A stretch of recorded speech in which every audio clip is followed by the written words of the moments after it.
우리가 최근 뉴스에서 그리고 뭐 뉴스뿐만이 아니라 여러 가지 많은 TV 프로그램이라든가 여러 많은 곳에서 AI에 대한 기술의 진보에 대해서 많이 우리가 듣고 알고 있습니다. 그래서 실제로 정말로 사람 목소리가 저 사람 목소리인지 다른 사람 진짜 목소리인지 구분하고 분간하기 어려울 정도로 너무나 이제 흡사하게 복사를 할 수 있는 그런 AI 시대가 왔죠. 그리고 저 사람의 얼굴이 저 사람의 얼굴인지 아니면은 카피를 한 얼굴인지도 분간할 수 없을 정도로 정말로 진짜가 무엇인지를 분간하기 어려울 정도로 AI 기술이 그리고 그 AI 기술을 통한 활용되어진 가짜 뉴스라든지 이런 사기라든지 이런 것들이 지금 우리 시대를 엄청 혼란하게 되어지고 있는 하나의 모습일 수 있겠다 싶습니다. 그래서 요즘에는 우리가 이전에는 전화로 보이스피싱 뭐 이런 걸로 딱 들어보면 이분이 참 어렵게 사시는구나, 참 애쓴다라고 할 정도로 그런 보이스피싱의 목소리를 그냥 구분하고 분간할 수 있었어요. 그런데 요즘에는 여러분 분간하기가 굉장히 어렵습니다. 너무 어려워요. 이분이 어떤 특정 지역의 어떤 특정 나라의 사람인지 아닌지 몰라요. 이제는 모릅니다. 그래서 정말 그렇게 어렵고 지금 분간하기 어려운 이 시대, 우리의 눈과 귀로 무엇이 진짜고 가짜인지 구분하기 어려운 시대가 현대의 시대다 싶습니다. 1세기 예수님 이제 승천하시고 1세기상 주후 1세기 주님 오시고 1세기 한 100년 가까이 흘렀던 시기, 요한복음이 복음서에서 가장 늦게 쓰여졌다라고 보는데 한 50년에서 80년 가까이 됩니다. 그런데 100년이 조금 왔다 갔다 하는 시기가 지금 오늘 요한 1, 2서 이야기거든요. 이 시기에는 우리가 지금 제가 말씀드렸던 것처럼 진짜가 무엇이고 거짓이 무엇인지를 구분하기 어려울 정도로 혼탁한 시기였습니다. 다시 말해서 예수가 그리스도이심을 고백했었던 신앙인들의 그 삶과 그리고 신학과 그 신앙이 굉장히 퇴색되어져 가고 그 뜨거웠었던 신앙이 점차 무뎌져 가고 있었던 그 시대가 1세기 상황입니다. 그럴 법도 한 게 그 이전의 사람들은요, 예수님을 만났었던 사람들이었어요. 이전에는 정말 제자들이 있었던 시기에는 예수님과 함께 밥도 먹고 정말 많은 일도 행했고 그런 많은 경험들을 했었던 사람들이 1세기 이전의 사람들이었죠. 그리고 나서 구두로 전승을 합니다. 예수가 그리스도이심을 구두로 전승을 해요. 알려줘요. 그래서 그 예수님이 우리 예수님이 곧 다시 오신다 그랬어. 우리 예수 잘 믿고 살아가자라고 했었던 그 뜨거움이 어느 정도 잘 전달됐었습니다. 그러다가 또 사람들이 한 30년, 60년 이렇게 지나가고 보니까 이제는 그 열기가, 그 신앙의 열기가 조금씩 사그러들기 시작했고, 그리고 그 안에서 내외적으로 많은 갈등들이 나타나고 있는 상황이었습니다. 그래서 교회 안에서조차도 무엇이 진리인지, 무엇이 진짜인지, 무엇이 가짜인지를 구분하기 어렵게 만드는 그러한 거짓된 선지자들도 나타나기 시작했습니다. 그러한 시대가 지금 오늘 요한이서의 배경이에요. 오늘날 1세기 주 100년 정도 흘렀었던 이 1세기와 지금 오늘의 시대가 저는 굉장히 흡사하다고 생각합니다. 교회가 하나님의 몸된 교회라고 세워져 있는 많은 교회들이 있지만 그 교회 안에 정말 진리가 있는가? 정말 사랑이 충만한가?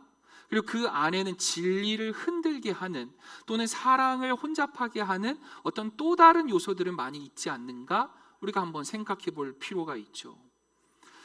오늘날 많은 교회가 진리를 외면하고 있고 사랑이라는 이름 아래 진리를 타협하고 있고, 오늘 이 요한을 통해서 하나님께서 주시는 말씀은 처음 주신 그 사랑과 진리, 그것을 잃어버리고 있는 모습이 현대교회에서도 굉장히 많이 나타나고 있다는 것입니다.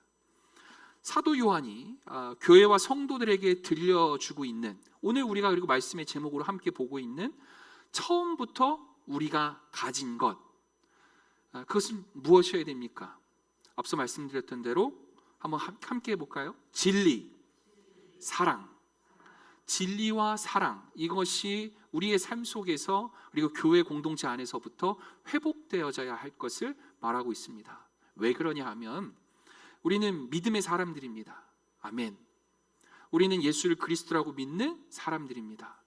그 믿음의 사람들이 붙잡고 쫓고 살아가야 할 것은 바로 믿음과 그리고 그 믿음의 고백으로서 진리와 사랑, 이 두 가지를 품고 살아가야 함을 이야기하고 있죠. 그래서 이 진리와 사랑이 자꾸 무뎌지고 퇴색되어져 가고 있는 당시의 시대적 상황 가운데서 요한이 외치는 거예요. 너희들이 처음에 예수를 통해서 우리에게 보여주시고 알려주셨던 그 진리와 사랑 잊으면 안 된다. 그거 회복해야 된다라고 하는 것을 이야기하면서 오늘 성령께서 시간과 공간을 초월해서 오늘 2000년이 지난 오늘날 주님께서 다시금 우리에게 주시는 말씀인 줄 믿습니다. 오늘 본문 요한이서 오늘 1장 1절에서 6절까지의 말씀을 보았습니다. 이 말씀 가운데 여러분 함께 좀 주목하고 싶은 단어가 하나 있는데요, 1절에 나오면 부녀자라고 기록되어져 있는 말씀이 있죠. 부녀. 장로인 나는 택하심을 받은 누구와? 부녀와 그의 자녀들이라고 오늘 성경은 표현하고 있습니다. 그래서 여성들 그리고 그의 자녀들에게 주는 편지의 글, 권면하는 사도 요한의 글이겠구나라고 생각할 수 있겠습니다만, 이 말씀이 부녀라고 하는 것이 영어 성경만 보면 더 레이디라고 해서 여성을 호칭하는 말로 쓰여져 있어요. 그런데 이 단어를 한 단계만 조금만 더 원어로 헬라어로 접근을 하면 퀴리오스는 주님을 뜻해요. My Lord라고 하는 영어식 표현이 헬라어는 주님을 퀴리오스라고 뜻합니다. 그런데 지금 부녀라고 하는 말은 퀴리아라고 표현합니다. 그러니까 주님을 여성형 명사로 표현한 게 사실은 퀴리아예요. 그런데 왜 이것을 부녀라고 표현했을까? 이게 조금 이상하지 않습니까? 사실 이 부분은 어떻게 우리가 해석해서 바라봐야 되냐면, 여러분 우리가 다 알고 있습니다. 우리가 항상 고백합니다. 교회는 주님의 몸된 뭐죠? 다시 우리가 항상 고백하기를 교회는 주님의 예수 그리스도의 몸된 교회라고 우리가 표현하죠. 우리 이 교회는 예수 그리스도의 몸된 교회입니다. 몸입니다. 몸. 그렇죠? 그래서 우리 성도들 한 명 한 명이 각 지체를 이루어서 예수 그리스도의 몸을 이뤄가고 있는 줄 믿습니다. 에베소서 고린도전서에서 끊임없이 사도 바울이 얘기하는 교회론의 핵심이에요. 따라서 오늘 여기서 퀴리아라고 표현되어지는 예수님을, 주님을 표현한 여성형 명사로 표현한 퀴리아라고 표현되는 것은 예수님, 주님을 뜻하는데, 다시 말해서 그 주님이라고 하는 것은 교회다라고 해석할 수 있는 거예요. 다시 말해서 어려워요? 잘 이해가 안 됩니까? 자, 그냥 여기까지만 이해하시고 보시면 돼요. 자, 사도 요한이 보고 싶고 얘기하고 싶었던 것, 교회에는 여성형 주님의 모습, 이것도 어려우면 그냥 이렇게 따라해 봅시다. 주님은 우리를 사랑하십니다. 그래서 우리에게 뭘 주셨어요? 교회를 주셨어요. 아멘. 우리에게 공동체, 예수 그리스도의 몸을 이뤄가는 공동체를 주셨습니다. 그래서 우리는 주님을 예수 그리스도의 몸이라고 우리는 바라봅니다. 그렇죠? 그 예수 그리스도의 몸을 이뤄가는 성도들을 지금 퀴리아라고 표현했다고요. 그러니까 여성형으로 표현한 이유는 사실 또 있어요. 어머니로서의 교회의 모습을 이야기하고 싶었던 겁니다. 사실 옆에 있는 분들 우리 함께 보시면 우리 교회만 하더라도 한국 교회가 대부분 다 그렇긴 해요. 성도들의 80%가 여성이기도 합니다. 아니, 모든 교회들이, 굉장히 많은 교회들이 많은 성도님들이 여성을 차지하고 있어요. 그런데 여러분 그거 아세요? 우리 교회의 성도님들 가운데 온라인 성도님들도 굉장히 많이 계세요. 여러분들은 잘 못 믿으시죠? 저는 그렇게 믿으려고요. 좀 믿습니다. 그런데 그 온라인 유튜브를 통해서 들으시고 함께 예배하시는 분들이 많다라고 믿고, 근데 이제 그 데이터가 저희에게 통계 레포트가 와요. 보시면 100명 중에 70명에서 60명은 남성분이세요. 별로 안 놀라우신가 보다. 굉장히 놀라운 수치거든요. 왜 그러냐면 많은 사실 성도님들이 교회에서 함께 예배하는 많은 성도님들이 여성분들이 많으세요. 그리고 실제로 유튜브나 어떤 이런 설교를 듣고 예배를 참석하시는 분들도 여성이 많아요. 그런데 우리 교회에서 함께 예배하시는 온라인 성도님들은 남성이 굉장히 많다라고 하는 그것은 결국 무슨 말을 뜻하냐? 따라합시다. 우리 교회는 희망이 있습니다. 할렐루야. 그냥 저의 희망사항일까요?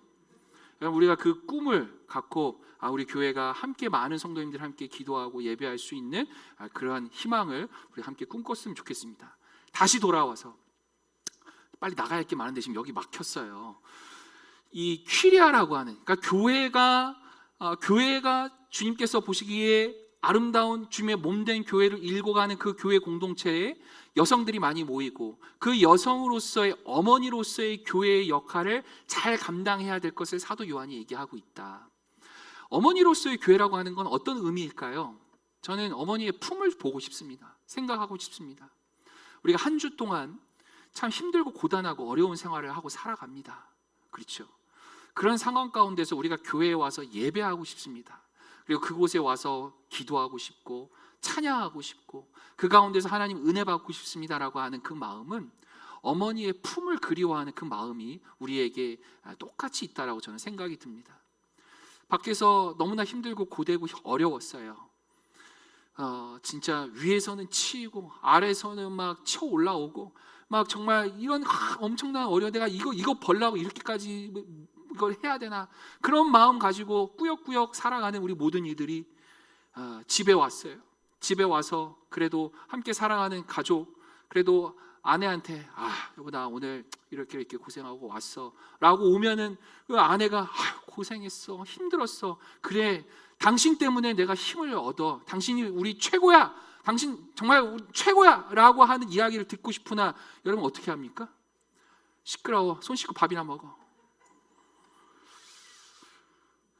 그렇게 우리는 생각하지 않잖아요. 그렇죠? 우리는 그렇게 하지 않고 우리는 정말 바라고 소망하는 건 따뜻한 품으로 고생했어, 수고 많았어, 그 사랑을 우리가 받고 싶어하는 그 갈급함이들 있지 않습니까?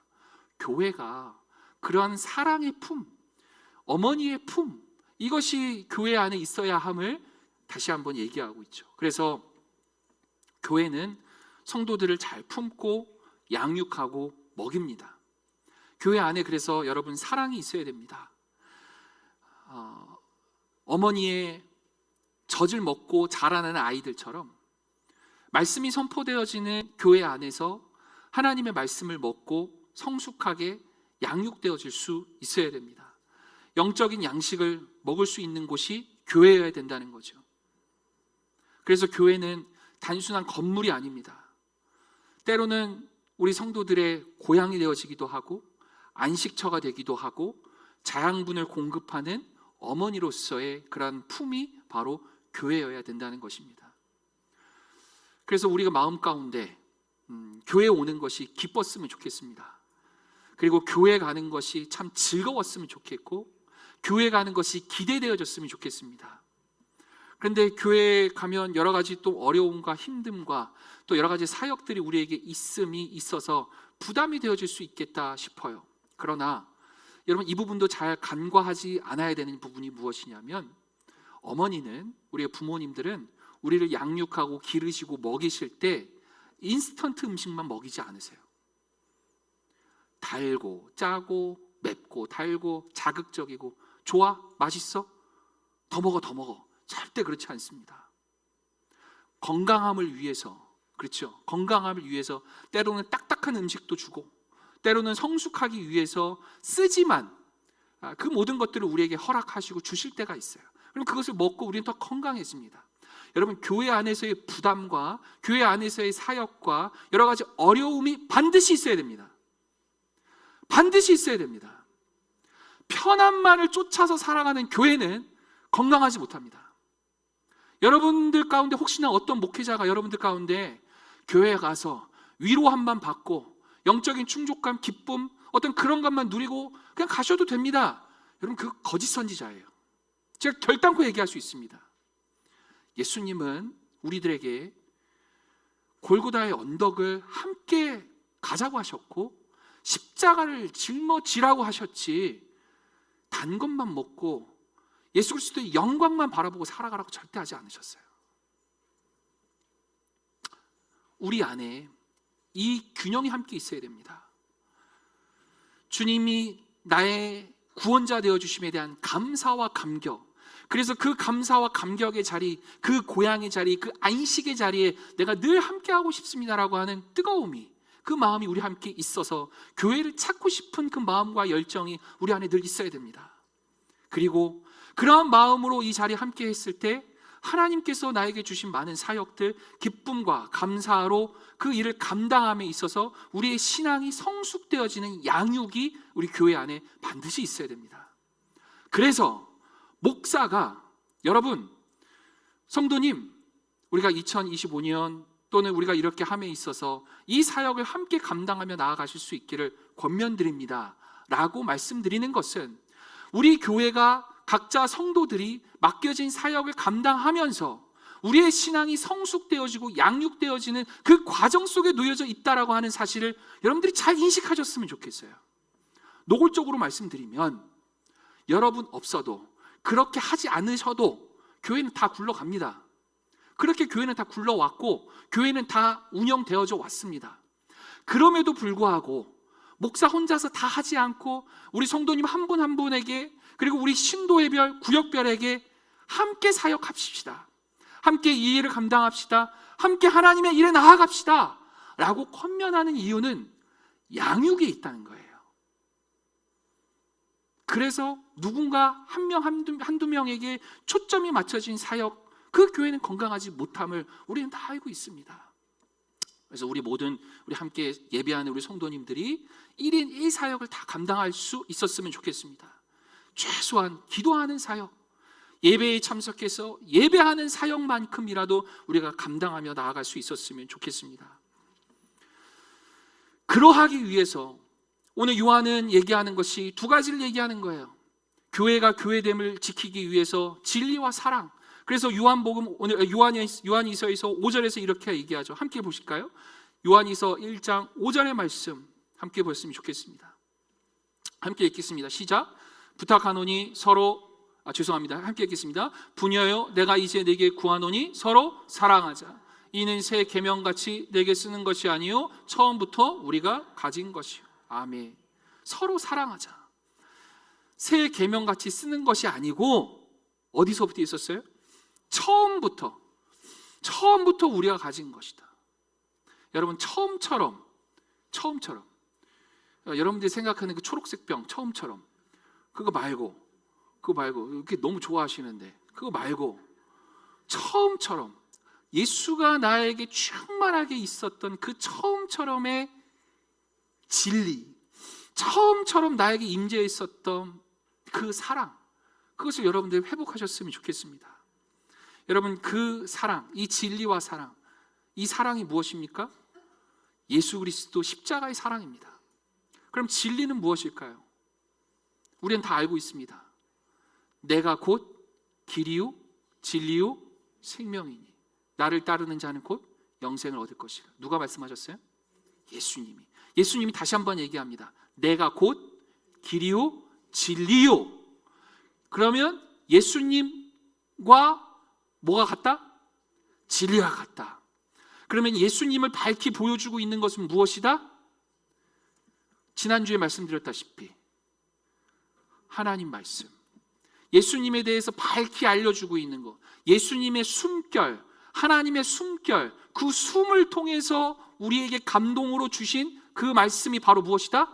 성경이다. 이 성경을 통해서 우리에게 깊이 알려주고 계시는 것이 바로 예수가 곧 그리스도이심을 알려주고 있다. 그러면 다시 돌아와서 진리가 곧 무엇이다? 예수 그리스도고, 예수 그리스도를 밝게 보여주고 있는 것이 무엇이다? 곧 말씀이다. 그러면 말씀을 우리가 깊이 있게 읽고 깨닫고 묵상하고 살아가는 것, 그것이 곧 무엇이다? 사랑이다.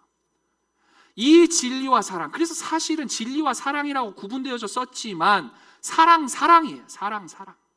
오늘 성가대 찬양 너무 은혜롭지 않습니까? 오늘 너무너무 감사했어요. 정말 이 성가대의 찬양의 가사와의 그 고백들처럼 여러분, 우리가 사랑이 넘치고 정말 그 사랑을 바라보고 살아갈 수 있는 것, 그것은 바로 예수에 집중되어져서 예수의 말씀을 순종하며 살아가는 것, 그것이 바로 오늘 사도 요한이 얘기하는 진리와 사랑 안에 거하는 삶인 줄 믿습니다. 여러분, 이 사랑을 우리는 다 알고 있습니다. 예수 그리스도 십자가 사랑이라는 것을 알고 있어요. 그것을 제일 직설적으로 우리에게 아주 감각적으로 그리고 아주 너무나 강력하게 보여주신 그 강도가 십자가 사랑이라는 것을 알고 있습니다. 여러분, 사랑을 감정적으로 생각하지 않았으면 좋겠습니다. 따라해 보세요. 사랑은 순종입니다. 사랑은 자기 헌신입니다.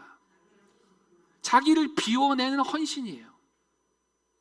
그것이 사랑입니다. 실천이에요. 순종이에요. 말로만 내가 너 사랑한다 백날 얘기해봐야 소용없어요. 내가 주님을 사랑합니다라고 백날 고백하는 것, 여러분, 거기까지입니다. 그러나 순간순간 우리에게 주어지는 결단의 순간 가운데서 예수를 그리스도라고 고백하고 주님을 정말 사랑하는 사람답게 순종하시길 원합니다. 여러분, 삶의 자리 가운데서 순종하고 선택하셔야 될 그 선택의 기로는 많이 있어요. 내가 언제 정말 주님을 사랑합니다라는 것을 증거할 수 있을까요? 선택의 순간들이에요. 내가 이것을 선택할까? 저것을 선택할까? 아니, 선택하더라도 이것을 모르고 이 길은 아닌 것 같다. 예수님께서 가르쳐 주신 길이, 예수님께서 보여주신 길, 예수님이 좋아하실 법한 길, 하나님이 만족하실 법한 길, 그것이 떠오르면 포기하고 갈 수 있는 것, 순종이라고요.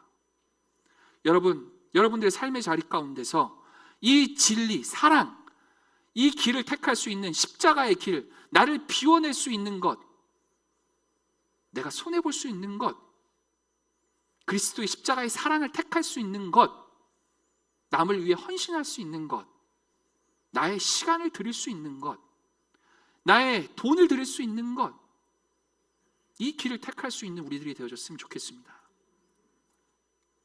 십자가 사랑을 우리가 보게 되어지면 불편한 것들이 좀 있어요.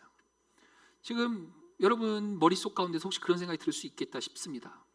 십자가 사랑을 얘기하면 죄를 얘기할 수밖에 없어요. 여러분, 십자가 사랑 보면서, 십자가를 보면서 무슨 생각이 들으셔야 되냐면, 저 십자가, 이렇게 저렇게 된 게 십자가구나. 여러분, 그게 아니고 십자가에 매달린 예수 그리스도를 바라볼 수밖에 없고 십자가에 매달려 죽으신 주님을 생각할 수밖에 없어요. 그러면 주님이 왜 죽으셨습니까? 주님이 십자가에 매달려 왜 죽으실 수밖에 없었습니까? 내 죄예요. 내 죄. 이 죄를 얘기할 수밖에 없다고요. 그 죄를 직면할 수밖에 없고 그 십자가 사랑을 생각하면 회개로 나아갈 수밖에 없습니다.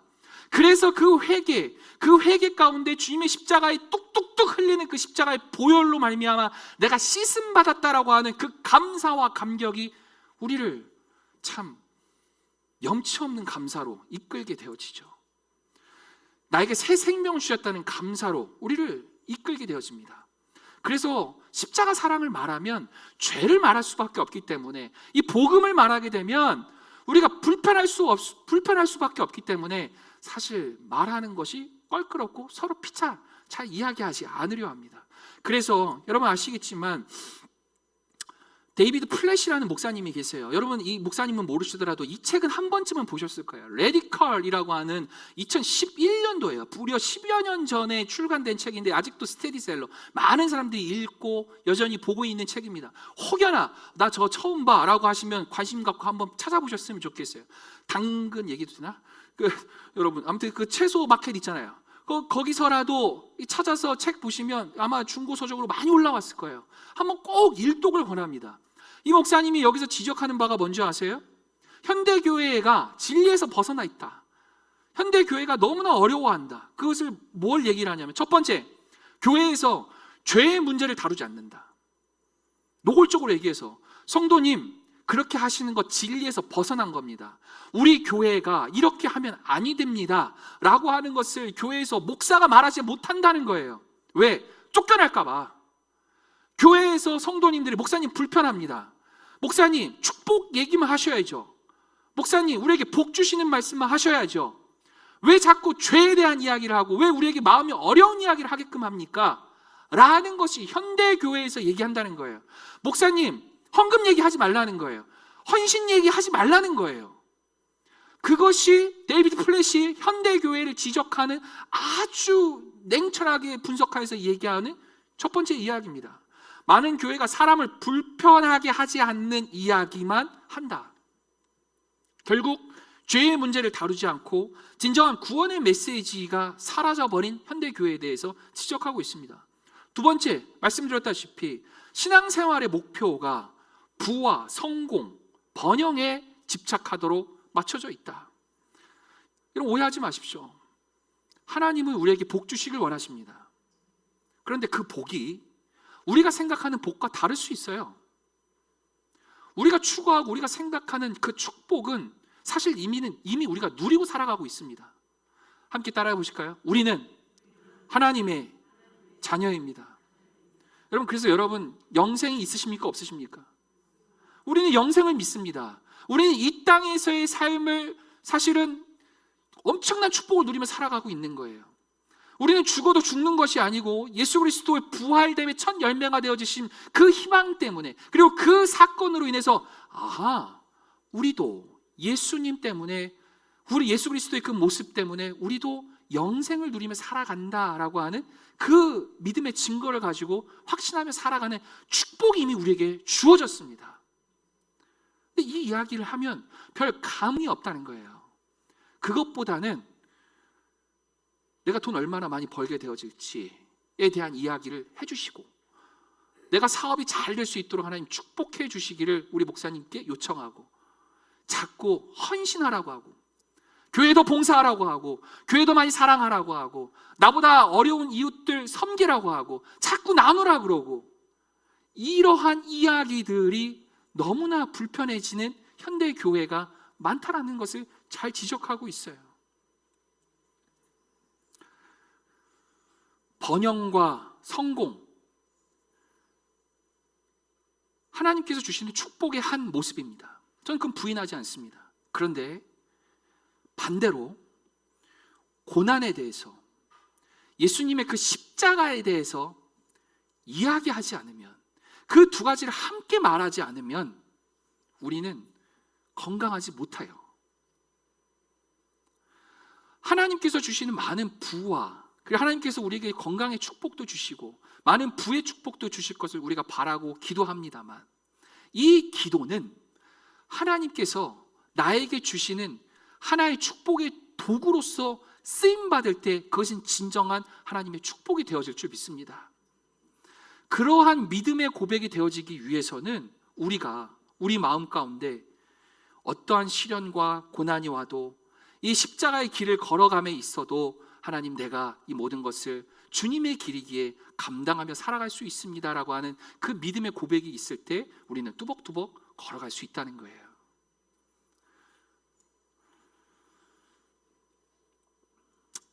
목사님 뭐 이런 얘기 하더라고요. 한 문단만 제가 읽어드릴게요. 잘 들어보세요. 우리가 예수를 따른다라고 하는 것은 우리의 삶을 포기하고 그분의 사명에 헌신하는 레디컬한 결단을 요구합니다. 그러나 우리는 너무 편안함을 추구합니다. 그 부르심을 무시하고 살아갑니다. 여러분, 저는 급진적인 그리스도 신앙인이 되어졌으면 좋겠습니다. 우리 성도들이 급진적인 신앙에 열심히 있었으면 좋겠습니다. 그것은 무엇이냐면 여러분들의 삶을 완전히 뒤바뀔 수 있는 신앙적 결단이라는 거예요. 그러하기 위해서 우리의 마음 가운데 이 진리와 사랑이 충만히 있어야 됨을 사도 바울은 다시 한번 얘기하고 있는 겁니다. 오늘 좀 불편한 이야기죠. 그러나 목사는 여러분들 눈치 보며 얘기하는 사람이 아니라 하나님이 명하시는 말씀을 전하는 자가 목사래요. 저는 목사 되고 싶어요. 조금 더 노골적으로 얘기할게요. 목회하다가 성도들 마음에 안 들어서, 우리 목사님은 우리 성도들의 마음에 흡족한 이야기를 하지 않아, 우리 교회와 맞지 않은 것 같아, 목사님 나가주세요 하면 나가면 되잖아요. 그죠? 목사님, 여러분들이 현대 교회에서 많은 나타나는 하나의 또한 모습이 뭔지 아세요? 성도들이 목사를 고른다면서요. 자신의 입맛에 맞는 목사의 설교를 찾고 구하잖아요. 그래서 유튜브에서 한참 막 뜨는 목사님들의 설교, 그 조회수가 엄청 높은 설교들 대부분 다 그런 이야기들 아닌가요? 여러분, 우리가 진리와 사랑을 추구할 수 있는 건강한 교회됨을 추구할 수 있는 교회라면 편안함을 택하지 않았으면 좋겠습니다. 불편하셔야만 합니다. 교회 안에서 사랑을 이야기하기에 불편할 수밖에 없는 거예요. 내가 저 사람을 만나서 저 사람과 함께 신앙생활 하는 것이 내 마음속에 불편하거든요. 그런데 최소한 교회 안에서 우리가 신앙인이라고 고백하는 사람들에서 오늘 진리와 사랑 가운데 서 나가는 사람이라면 티 내지 않는 거예요.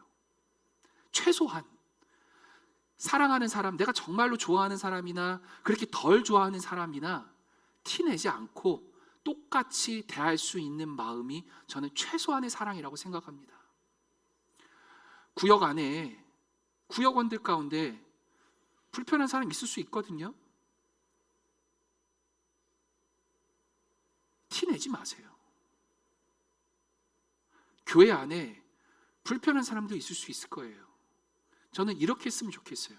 더 다가가서 손 내미시고 함께 인사하고 밥도 같이 먹고 그렇게 우리가 극복해 나갈 수 있었으면 좋겠습니다. 여러분, 이 제 얘기가 아니고 예수님이 보여주신 길이 있잖아요. 예수님이 알려주신 사랑이잖아요. 불편하다고 피하고 도망치고 안 보면 그만이지. 여러분, 그게 아닙니다. 불편하더라도 티내지 않고 오히려 기도해야죠. 하나님, 제 마음 가운데 사랑을 더 허락하여 주시옵소서. 우리 구역원들 지금 구역으로 편성돼서 한 3개월 지났죠. 구역 안에 정말 사랑하는 사람들만 있지는 않을 거라고 생각합니다. 예수님의 말씀을 잘 기억하셨으면 좋겠어요. 주님, 저에게 주어진 이 십자가의 길이 힘들고 어려워요. 그래서 저 피하고 싶어요 라는 기도도 있었다니까요. 그런데 주님이 뭐라고 하셔요? 만약 주님의 뜻이 이 길이라면 저는 그 길 가겠습니다 라고 하는 순종으로 변화되는 기도가 주님의 기도였습니다. 여러분, 진리를 따라 살아가는 것, 사랑을 실천하며 살아가는 것, 십자가를 짊어지고 살아가는 삶입니다. 예수를 따르고 헌신하고 순종하며 살아가는 길입니다. 사순절의 기간이잖아요. 여러 많은 절기 중에 이 특별히 우리에게 주어진 사순절의 이 시간 동안만큼이라도 여러분, 순종의 길을 갑시다. 정말로 순종의 길을 가셨으면 좋겠습니다. 헌신의 길을 가셨으면 좋겠습니다. 그러한 신앙으로 우리가 다듬어져 가는 사람들이 점차 더 많아지고, 그리고 그러한 성숙한 신앙인들이 많은 교회들, 그 상황 가운데서 하나님은 우리 교회를 오늘 사도 바울이 얘기했었던 어머니의 품과 같은 정말 사랑이 충만한 교회로 하나님께서 빚어가실 줄 믿습니다. 이 말씀을 꼭 기억하셨으면 좋겠어요. 교회 하나님께서 세우셨습니다. 그런데 그 세우신 교회를 아름답고 풍성하게, 그리고 정말 어머니의 품과 이 어머니의 사랑이 충만한 교회로 빚어가는 것은 성령님께서 함께 하시고 도우셔야 되기도 하겠지만 우리들의 역할도 반드시 있다라고 하는 사실이에요. 여러분, 우리 교회 정말 어느 곳에 가서도 백석교회 자랑할 수 있는 교회 되고 싶지 않습니까? 여러분들 저 거짓말쟁이 만드시지 않으셨으면 좋겠어요. 저는 어느 곳에 가서도 우리 교회는 정말 따뜻한 교회입니다. 왜 안 믿으세요? 아멘. 저는 어느 곳에 가서도 저는 이 백석교회에서 담임 목사로서의 목회하는 것이 정말 큰 자부심입니다. 정말 큰 감사입니다. 정말 우리 성도님한테 너무나 과분한 사랑을 받고 있습니다. 막 찔리십니까? 저는 그 사랑의 고백을 정말 우리 목사님들과 또는 많은 사람들에게 이야기하고 고백하거든요. 실제로 저희 마음이 그렇고요. 저는 우리 많은 성도님들이, 여기서 함께 예배하는 우리 모든 성도님들이 정말로 진실로 이 교회가 정말 그런 교회라고 고백하고 살아셨으면 좋겠어요. 그 자부심이 있었으면 좋겠습니다. 그러하기 위해서 우리가 그런 아름다운 교회로 빚어가고 우리가 믿음의 사람으로 이렇게 성장되어지기 위해서 오늘 이 두 가지를 꼭 기억하셨으면 좋겠어요. 진리의 길을 갑시다. 사랑의 길을 갑시다. 헌신의 길을 갑시다. 순종의 길을 갑시다. 그 길을 뚜벅뚜벅 우리가 걸어갈 때 이 세상에 수천 명, 엄청난 많은 그 성도들이 모이는 교회 뭐가 부럽습니까? 하나도 안 부럽진 않지만 부러운 부분들이 조금 있잖아요. 너무 많은 일들을 할 수 있고 큰 일들을 해나가고 이런 영향력 있는 일들을 해나가는 거, 그런 부분이 조금 아쉽고 부러운 부분이 있어요. 그런데 저는 제일 우리 교회가 너무나 감사하고 좋은 게 우리가 온 성도들이 함께 이렇게 얼굴 대면하고 목사님 전화 한 번만 하면 예 함께 이야기할 수 있고, 밥 먹어요 집사님 밥 사주세요 얘기하면 목사님 돈 없어요 시간 없어요 하는 분 한 명도 없고, 그렇죠? 함께 밥 먹고 함께 기도를 제목을 나누고 목사님 이런 기도의 제목이 있고요, 제가 이런 고민이 있는데 우리 함께 이러한 고민들 함께 풀어나갈 수 있어요 목사님 기도해 주세요. 이렇게 따뜻하고 이렇게 정말 어머니의 품과 같은, 어디서 누군가가 정말 한 대 쥐어받고 와가지고 목사님 저 이렇게 너무 속상하고 억울해요. 아 그래요 성도님 함께 기도하면서 우리 함께 나아갑시다. 이렇게 품을 수 있는 그런 교회가 우리 교회이지 않습니까? 그런 교회로 우리가 나아가기 위해서 훈련이 필요하다는 거예요. 진리의 길을 잊지 않고 살아가는 것, 불편하지만 내가 먼저 좀 양보해야 하는 것, 내 감정과 내 마음에 좀 불편함이 있지만 그렇게 티내지 않고 오히려 도리어 그를 위해서 기도하면서 긍휼의 마음을 주십시오. 사랑의 마음을 주십시오. 제가 우리 온 교우들 다 품어 안을 수 있는 그 사랑을 허락해 주십시오. 내가 조금 더 오지랖 부리면서 내 마음과 내 시간과 내 돈을 써가면서 하나님 교회됨을 내가 헌신할 수 있는 그 사랑의 마음 주십시오. 그러한 교회로 성장되어져 가는 그런 정말 어머니의 품, 처음부터 우리에게 가지고 있었던 것, 그 진리와 사랑이 충만한 교회 되어지길 주님의 이름으로 축복합니다. 찬양하고 함께 기도하고 마치겠습니다.